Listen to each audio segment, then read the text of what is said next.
श्री राधे राधे। भक्तों, महापुरुषों का जन्म, कर्म, ये सब अलौकिक होता है और किस महापुरुष को क्या क्या कार्य करने के लिए भगवान भेजते हैं ये भगवान को ही पता रहता है और किसी को नहीं मालूम रहता है। यहाँ तक कि उस महापुरुष को भी पहले नहीं पता रहता है जिसके द्वारा ठाकुर जी ये काम करवाना चाहते हैं। किसी को तो इतना भक्ति में सरस बना देते हैं कि सरस प्रेम की धारा में पूरे जीवन बहता रहता है, और किसी को किसी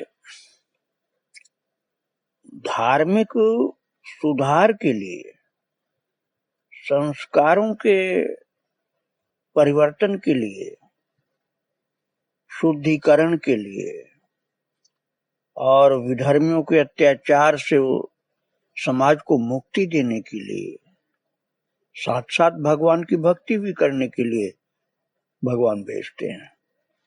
और आज आप जिन महापुरुष का, जिन भगवत भक्त का, जिन संत का चरित्र सुनने जा रहे हैं, श्री स्वामी परशुराम देवाचार्य जी, ये इसी प्रकार के अद्भुत संत थे कि भगवान की भक्ति भी किए और समाज को विधर्मियों के दुष्टता से मुक्ति भी दिलाए। ये अधिकतर सलेमाबाद में रहते थे जो अजमेर के निकट में है। और इन परशुराम देवाचार्य जी का जन्म हुआ था 16वीं शताब्दी में, जयपुर के निकट नारनौल के समीप में। और वो काल ऐसा था भक्तों कि जब मुसलमान बादशाहों का हिंदू धर्म विरोधी दमन चक्र चल रहा था, बहुत अत्याचार पूर्वक। और उसी समय भारत में उठी उसके धार्मिक जीवन के उज्जीवन की एक नई तरंग, जिसमें परशुराम देवाचार्य का भी बहुत बड़ा योग था। भक्तों, वास्तविकता ये थी कि परशुराम जी किशोरावस्था में मथुरा चले आए थे और श्री हरिव्यास देवाचार्य जी से दीक्षा लेकर के नारद टीला पर भजन कर रहे थे। और समर्थ गुरु के आशीर्वाद से कुछ ही दिनों में सिद्ध हो गए। और उस समय राजस्थान में भी मुसलमानों का दमन चक्र चल रहा था। मुसलमान फकीर जिन्हें शासकों का सहयोग था, वो तांत्रिक थे और तांत्रिक शक्ति के द्वारा, तंत्र बल के द्वारा हिंदुओं का उत्पीड़न कर रहे थे। भक्ति में भी बाधा डालते थे, उनका नाश भी कर रहे थे। राजस्थान के पवित्र तीर्थ पुष्कर राज एवं द्वारका को जाने वाले यात्रियों पर तो ये लोग बहुत विशेष रूप से अत्याचार करते थे। उन्हें भय और लोभ दिखाकर मुसलमान बनाने का प्रयत्न भी करते थे। तो हरिव्यास देवाचार्य को जब ये सब पता चला तो उन्होंने मुसलमान तांत्रिकों के उपद्रव को समाप्त करने का निश्चय किया। और उनको विश्वास था कि परशुराम देवाचार्य इस कार्य के लिए सब प्रकार से सामर्थ्यवान। तो उन्होंने उन्हीं पर इसका भार दिया कि ये तुमको करना है। और तब परशुराम जी जैसे साक्षात परशुराम ही हो गए, कुछ संतों को साथ लेकर के सीधे पहुंचे मुसलमान तांत्रिकों के सरदार सलीम शाह के अड्डे पर, जो कि सारे अत्याचार की जड़ था। लेकिन उस समय वो वहां नहीं था। उन्होंने उसकी कुटिया उजाड़ दी परशुराम देवाचार्य ने, और उसी के निकट अपनी कुटिया बनाई और धूनी चटा करके बैठ गए। और जब वो आया तो महाराज इनको देख करके बड़ा कुपित हुआ वो, और तंत्र बल से इनको दंडित करने की बड़ी चेष्टा की। पर उसकी इनके सामने कुछ नहीं चली। उसको भयभीत होकर के परशुराम जी की शरण में आना ही पड़ा और उनसे क्षमा मांग करके, प्रार्थना करके किसी तरह से जान बचाई अपनी।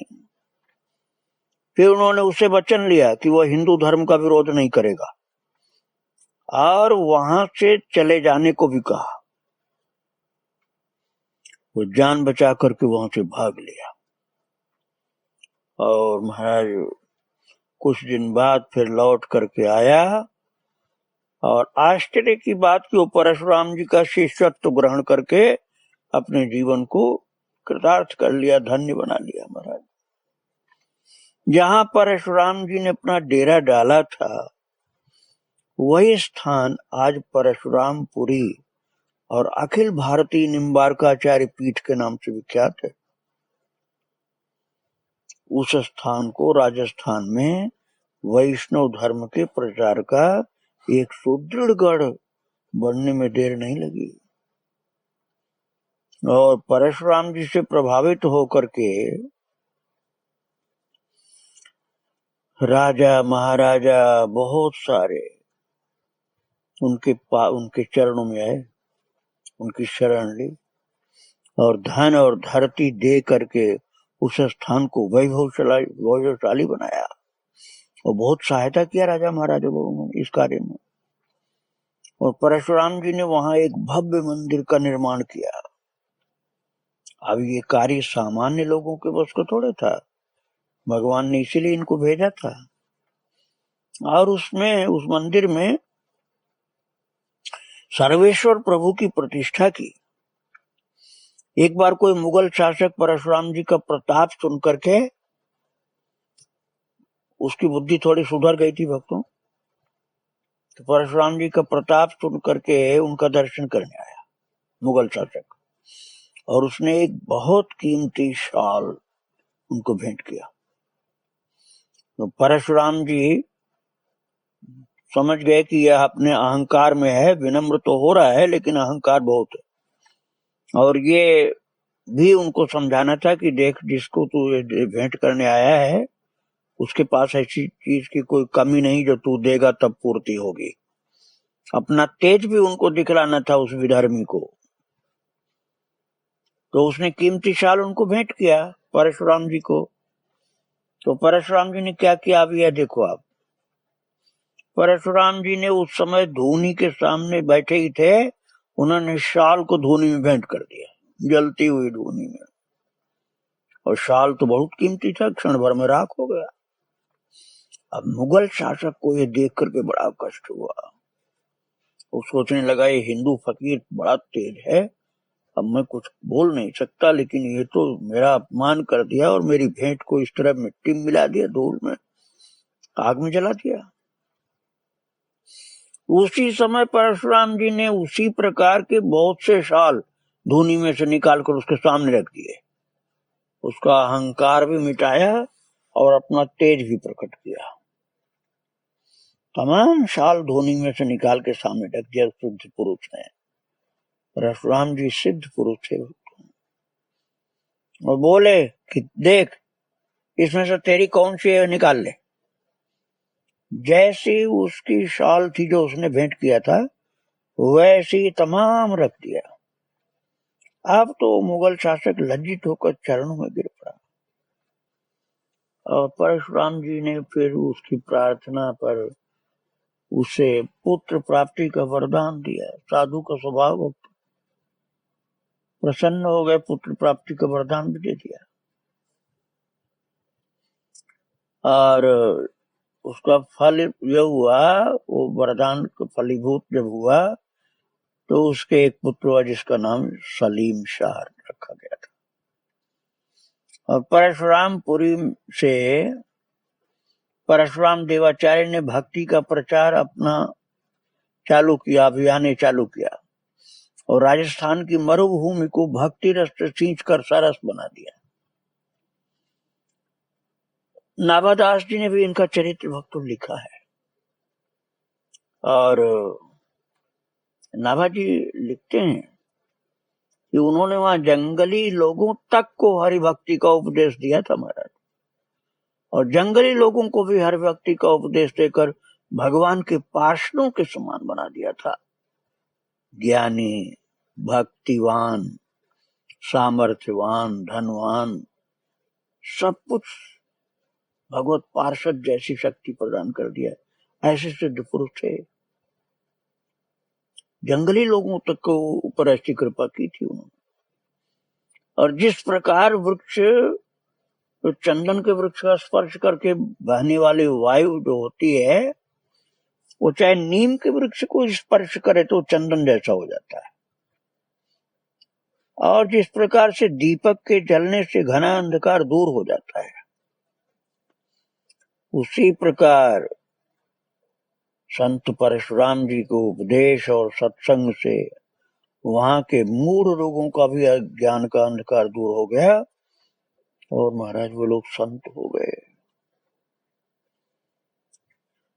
लेकिन परशुराम जी को समझना बड़ा मुश्किल काम था, क्योंकि उनके पास तो बड़े बड़े राजा रईस सब लोग आते रहते थे। तो साधारण जनता ये समझती थी कि बाबा बड़े ठाट बाट से रहता है। अब कई लोगों के मन में ये भी संदेह होने लगा कि ये सत्वगुणी नहीं, ये तो रजोगुणी है। और एक महंत को शंका हुई कि ये परशुराम जी तो राजाओं की तरह से ठाट बाट से रहते हैं। तो वो महंत जो था उसने कहा कि महाराज, आप तो अपने को बड़ा त्यागी बताते हैं, और आप तो इतने वैभव में डूबे रहते हैं। इतना वैभव आप लेकर रहते हैं, फिर त्यागी संत कहाँ है? तो परशुराम जी उसे अपना यथार्थ परिचय देने के लिए उसी समय सारा वैभव छोड़ करके एक लिंगोटी पहने हुए वो अपने स्थान से निकल पड़े, और नाग पहाड़ की एक कंदरा में जाकर के आसन लगाया। और वो महंत साथ में गया, जो कि ऐसे बोला था कि आप इतना वैभव में क्यों रहते हैं। तो महंत को भी अपने साथ ले गए थे ना, तो इसलिए वो ध्यान लगाकर गुफा में जब बैठ गए, तो महंत भी ध्यान लगा के बैठ जाने को उसको भी कहा, महंत को भी, और वो भी ध्यान लगाकर बैठने की कोशिश किया। अब क्या करे, अब तो बैठना ही था उसको भी। वो बैठा तो ध्यान लगा के वो, लेकिन महाराज जी परशुराम जी तो 3 दिन तक हिले ही नहीं। 3 दिन बैठे रहे ध्यान, निराहार। और चौथा दिन जब हुआ तो महंत घबराया कि ये तो बाबा तो सिद्ध पुरुष 3 दिन से हिल नहीं रहे, इनको तो भोजन पानी भूख कुछ भी नहीं, न भोजन चाहिए न पानी चाहिए, इनको भूख प्यास लगती ही नहीं। तो वो महंत चौथे दिन उठ करके भिक्षा मांगने चला कि नहीं तो हम तो मर जाएंगे।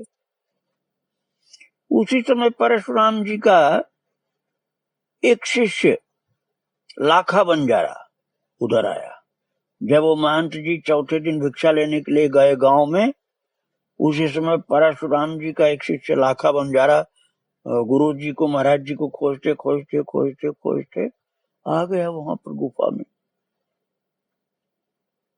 और ऐसी श्रद्धा उसकी थी लाखा बंजारा की कि वो पहुंच ही गया उनके पास। उसका नियम था नित्य किसी वैष्णव को भोजन करा करके तब स्वयं प्रसाद ग्रहण करता था। पर उसे 2 दिन से कोई वैष्णव नहीं मिला था, इसलिए 2 दिन से भूखा था वो। और गुफा में गुरुदेव को देख करके बड़ा आश्चर्य हुआ कि गुरुदेव तो यहाँ बैठे हैं, और खुशी बहुत हुई, और दंडवत प्रणाम किया उसने महाराज परशुराम को, देवाचार्य जी को, और उनसे आज्ञा लेकर के वो अपने स्थान को वापस गया। और कुछ देर में ही लौट करके आया, सारा इंतजाम करके महाराज, छड़ी चंवर सिंहासन पालकी, बहुत से नौकर चाकर, भोग राग का सामान, ये सब लेकर के लाखा बंजारा आ गया। वो लाखा बंजारा बहुत धनवान था, और इतनी सारी चीजें लेकर के गुरु जी के पास आया परशुराम देवाचार्य जी के पास, और उनको दंडवत करके ये भोग आरोगने को विनती किया।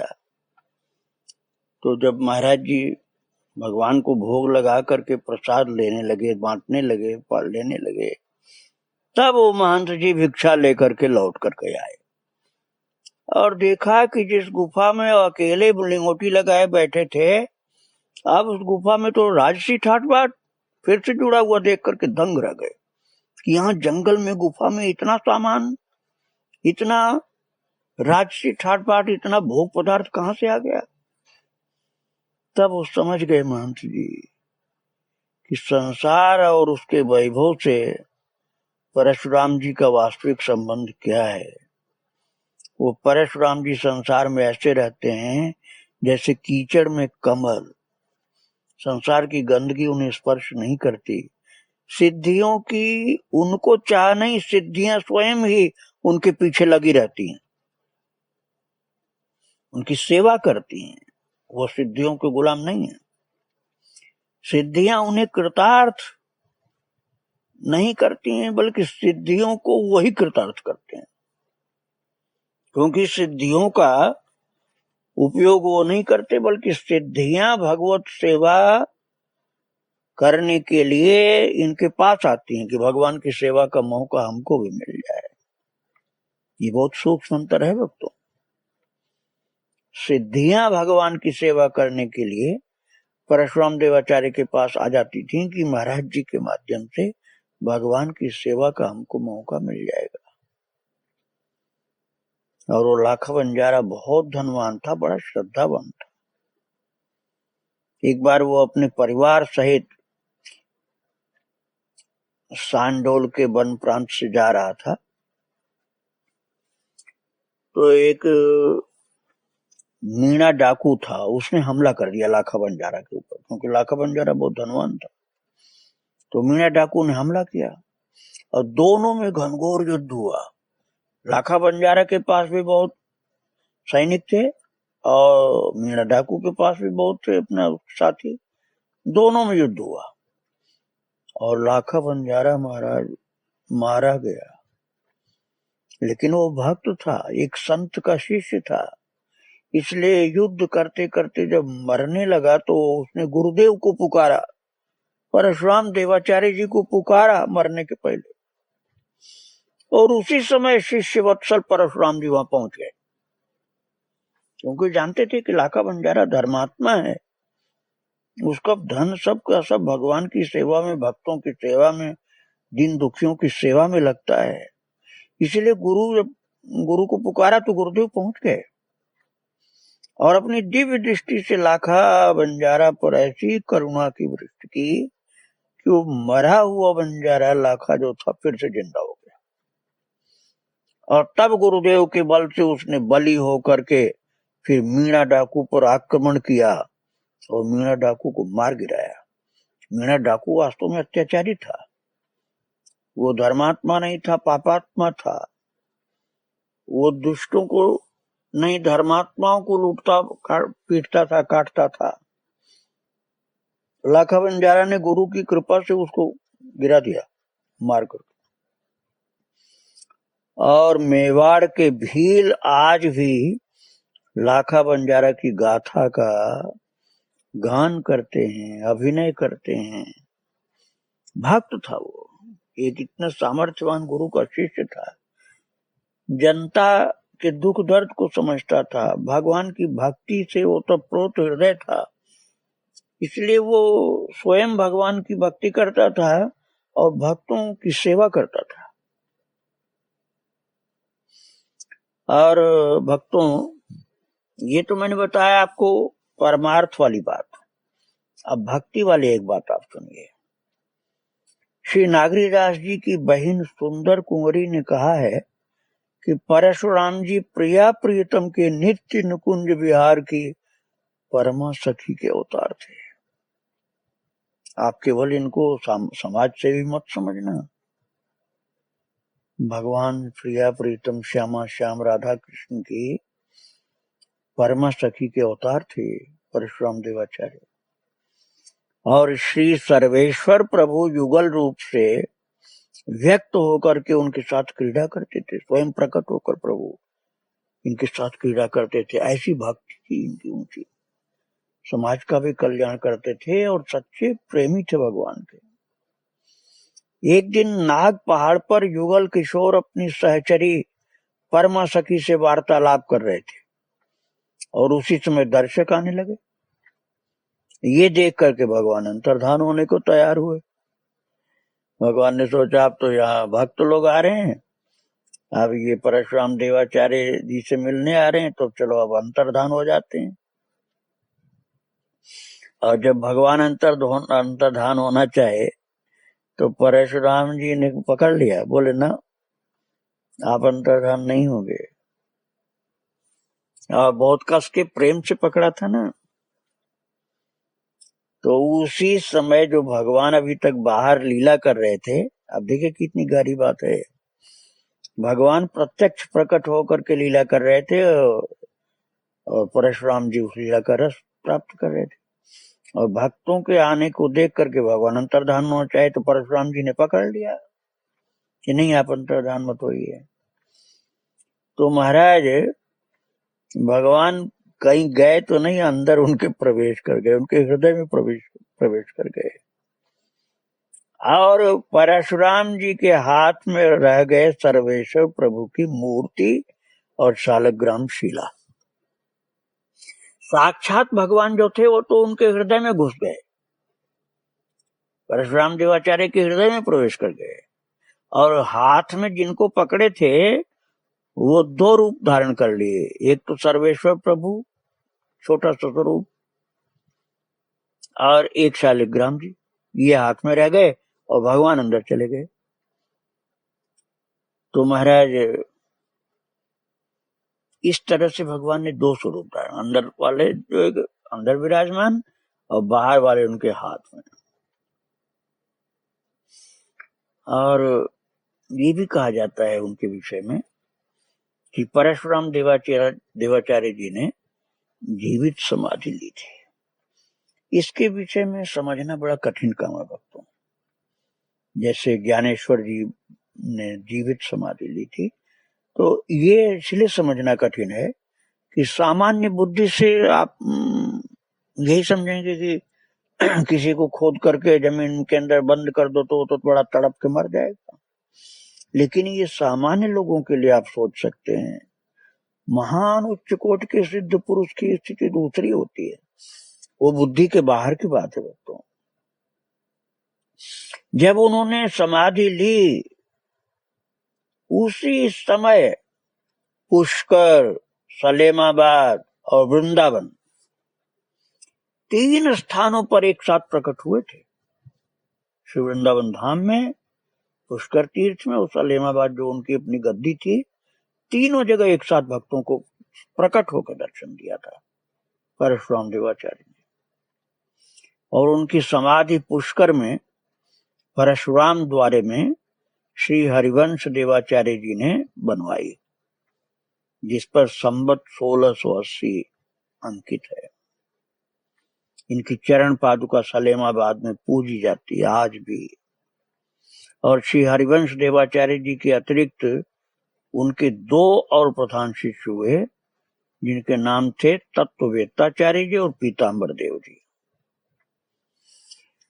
तो ये ऐसे अद्भुत संत हुए भक्तों कि भक्ति में भी बहुत ऊंचाई थी और भक्त समाज और आस्तिक समाज, हिंदू समाज, इन सब की सुरक्षा के लिए प्रभु ने इनको शक्ति प्रदान की थी। तो समाज का भी कल्याण किया, आत्म कल्याण किया और भगवान को भी भगवान के ही द्वारा प्राप्त रस से एकदम आनंदित किया, भगवत सेवा किया और भगवान की सेवा के लिए ही अपने पांच भौतिक शरीर से हट करके सूक्ष्म दिव्य शरीर को प्राप्त किया। उनके चरणों में बारंबार प्रणाम। श्री राधे राधे, जय श्री।